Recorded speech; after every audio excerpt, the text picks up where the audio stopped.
30 billion US dollars in claims for the people who are suffering the most. Yeah. Death benefit, health, well-being, all this stuff, we are paying to the people. We are supporting people in the most difficult period of their time.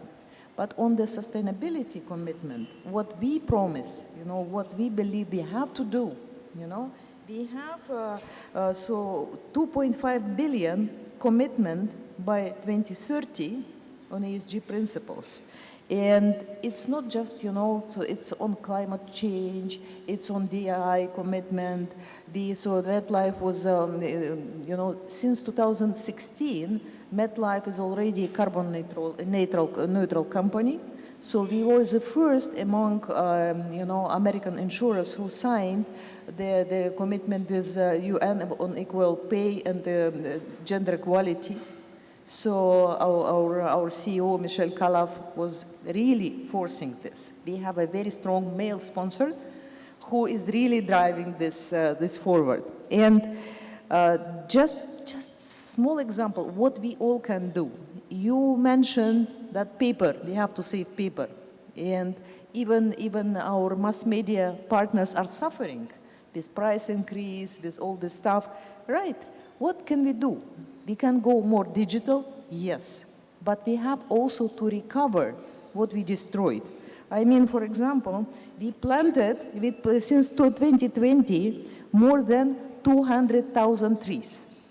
Where were they planted, the 200,000 Everywhere. Good. That's Everywhere. good to hear. Everywhere. On D&I front, we are really taking very, very serious efforts. And I think it's very important. For me, D&I and Customer Council on my agenda is for the last 10 years.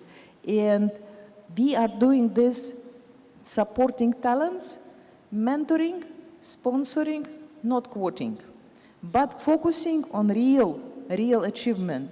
It helped me, for example, to become the first female general manager in EMEA in MetLife in 2014 in Egypt.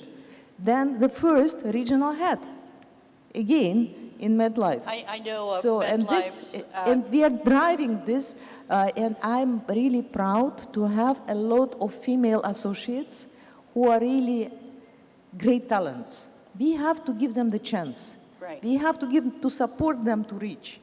I know MetLife's D&I policies are very good, and it's, I work closely with Cindy Pace, who's the Vice President for Diversity, and I know she has done a terrific job. So, Cheddahtip, when your father said, we're going to use this land so that it benefits the country, it sounded as if it was already embedded into the culture of Siam Piwat. But I want you to talk about Icon Siam, because I was really touched by the part of it where you have street vendors.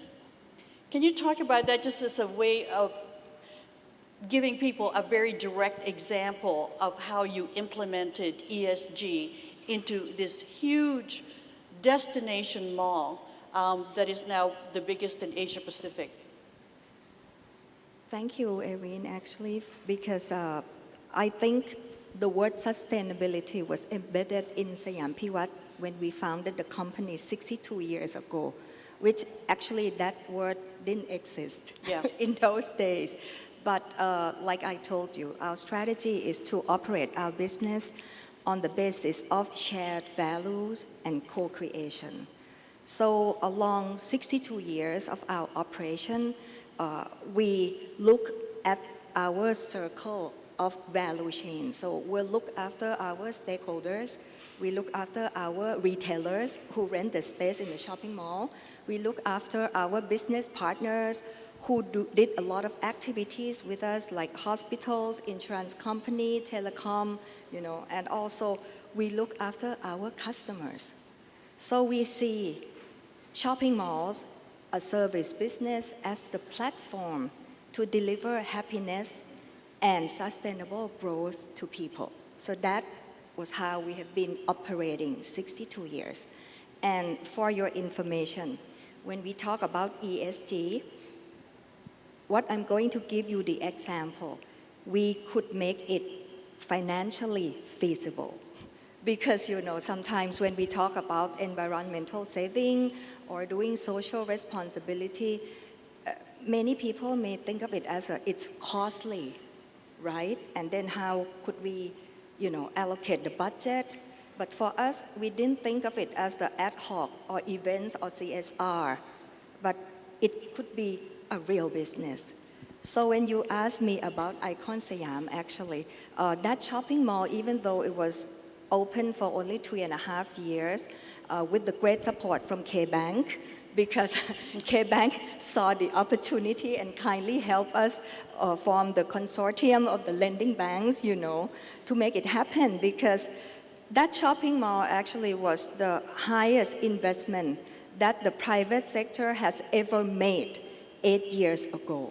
It was 1.4 billion US dollars investment.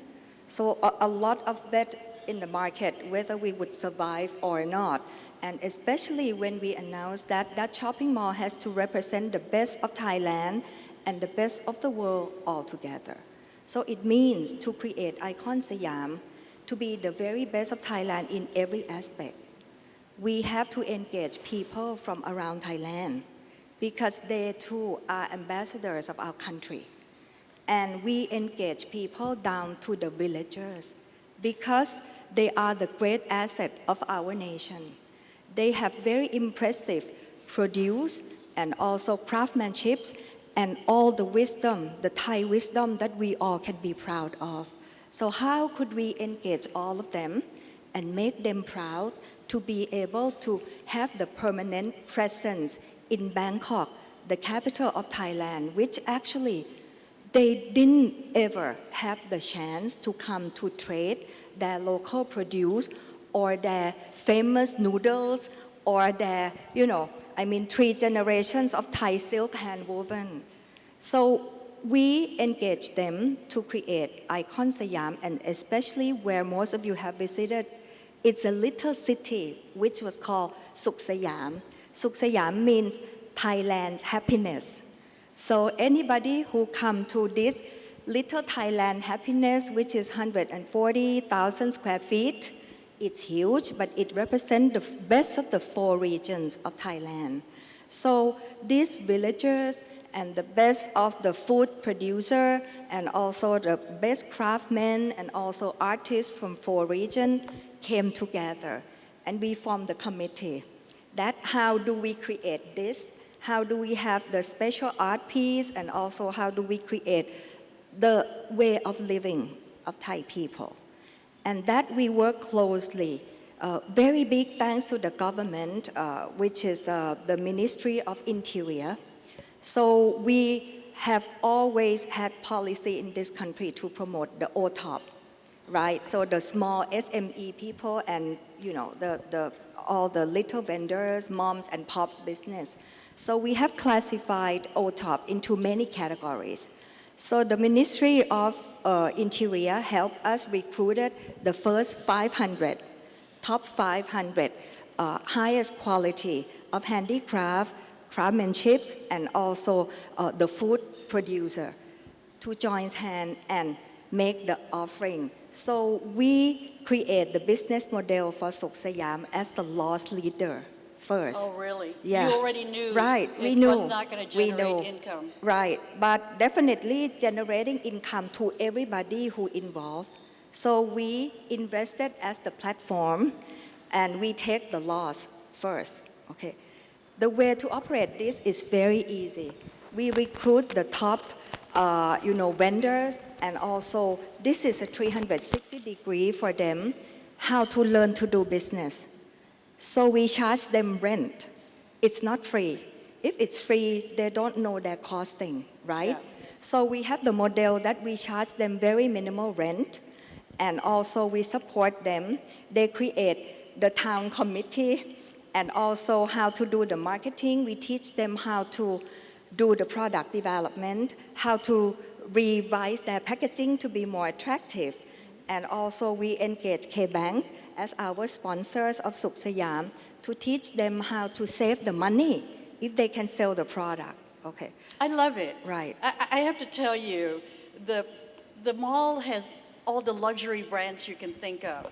But the Suxiam part, which has a rotating group of vendors, street vendors, loosely defined, it just, to me, struck me as such a good way to have a luxury mall also benefit those who are not at that level. But for those of you who've seen it, it's fabulous. It's beautifully done. And then when she talked about how they teach them how to do marketing, how to do packaging, how to give opportunity to a rotating group of vendors, I just love it. For your information, we have opened for 3 years, and then we have generated 50 million US dollar sales for all these little moms and pops. $50 million sales Right. from Right. little Yeah. vendors. Because it was really packed before COVID, and Suksayam was the talk of the world because it was the top of mind of the tourists who came to Thailand, and they saw all of these. So, actually we have to teach our vendors to speak English because they couldn't. And what was really sad was that before Suksayam, their children didn't want to pursue the family business because they probably didn't see the future. Yeah. They didn't think that it will have a permanent market to do consistent business, and they thought they probably couldn't afford it. Okay, so after opening, it was really packed. We attract about 100,000 visitors a day to Suksayam, and it was, posted on the global social media all over the world. So in 3 years, most of the moms and pops who took turn, which is now from the first 500, we have about 15,000 from 77 cities around Thailand. Wow. And now their children who could speak English, they came to help selling because the earning can pay all those debts of the whole family and the whole village. It's So- wonderful. Right. I love this story. And folks, don't you find it interesting? Oh, when the K-Bank was really interested in helping us, woman CEO, There's a girls' club here in Bangkok, if you haven't noticed. By the way, she gave me a call, whether I'm interested in sponsoring the area. And, she's never give up. I say, and you don't ever give up either. So Actually, we are going to another level because now we embed ESG into the whole supply chain of Suksayam, from the village upstream down to downstream. So it's like no plastic packaging, and also how to create the environmental saving in every process, right? Let So me tell that's- you, it impressed me. By the way, Kun Kapkarn, who's the chair of the host committee, is the chair of the board of K-Bank. So you know what I mean about the girls' club? It works here. Now, Diane, tell me about how a telecom company incorporates ESG into its operation. It's a huge, people don't realize the size of Indonesia. And so your telecom company is serving millions. So tell us. Yes. Thank you, Irene, for the question. Yes, we have a big country.